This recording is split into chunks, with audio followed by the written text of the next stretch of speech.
And welcome into the Fun Astrology Podcast, Thursday, March 12th. Thomas Miller back in here, up early and looking at this chart, scratching my head again. Oh, my goodness. Y'all, I know we have never lived through anything like this really in our country. The equivalent in modern times would be 9/11, certainly. And let us not forget that about 12 years ago, 13 years ago, we were wondering if you would be able to go to the bank tomorrow and get your money out. So we have been through crises for sure. And, of course, you go back in the last century, we had World War II and we had the Great Depression. So there have been major calamities. And I don't know where we're ultimately going with this. I have no idea. But today's moon has moved into Scorpio. And, I mean, I know how many events and meetings and conferences and et cetera are being canceled right now.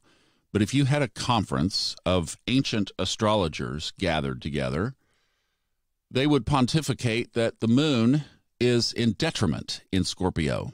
And just listen to these aspects, especially in light of the fact that now there is a 30-day, starting tomorrow, ban on traveling between the United States and Europe, except England, I guess. So listen to these aspects. First of all, good news, it is trine the North Node. Okay, we'll take what we can get. And there's actually a grand trine because the North Node and Mercury and the Moon are all connected by trines. And it is opposite Uranus-Venus. It's in a square with Saturn, semi-square with Neptune, and a quincunx with Chiron. And that trine to the North Node puts it in a sextile to the South Node.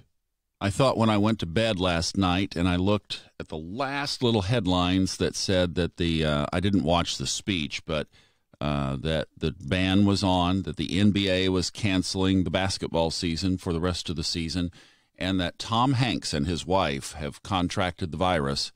I thought, oh boy, and wake up to this chart and realize, and I'm thinking, maybe the moon getting ready to move into Scorpio, which it did at about 5 o'clock this morning Eastern time, maybe some of that was waxing into this position. So I don't know, maybe some of the shakeout has already happened, or this is going to be one heck of a headline day.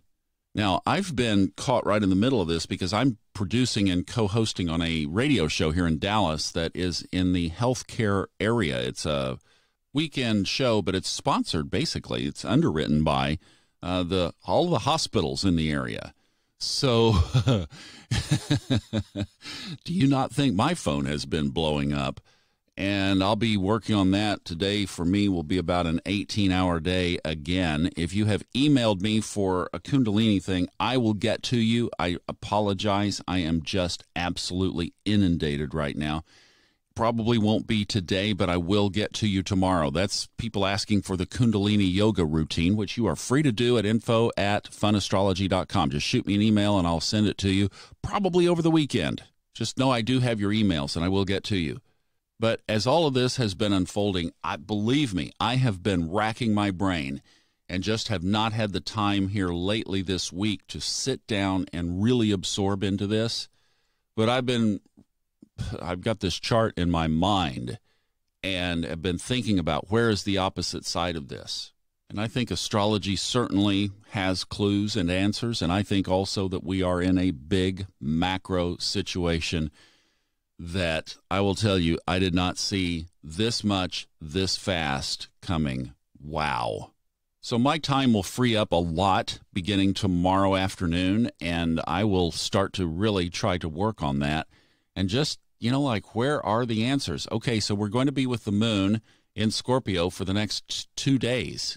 So all of Thursday, all of Friday, U.S. time. And then Saturday morning early when you wake up, the moon will be in Sagittarius, which is a good thing because it will be throwing trines and sextiles when it gets there. So instead of these squares and semi-squares and all of that, it will be a lot more favorable.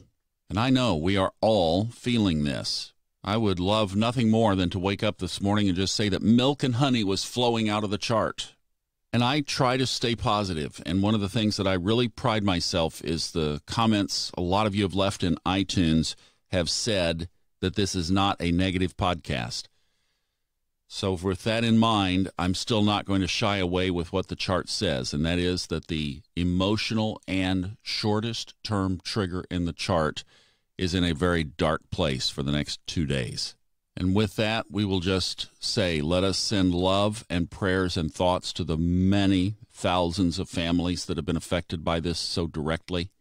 And I think the thing today is let's just say prayers for this world, for all of us, and stay in touch with your intuition. Set intentions that you are not going to be affected by this. And then, if you get a hunch not to go to a certain place, follow it.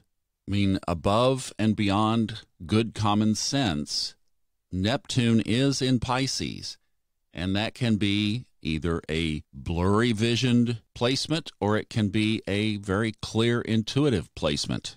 So take the clear intuitive piece, say your prayers, set your intentions, and be careful in public. I think that's the best way to leave it today, is with the moon in Scorpio for Thursday and Friday. Let's just pray. Pray in our hearts and pray for planet Earth.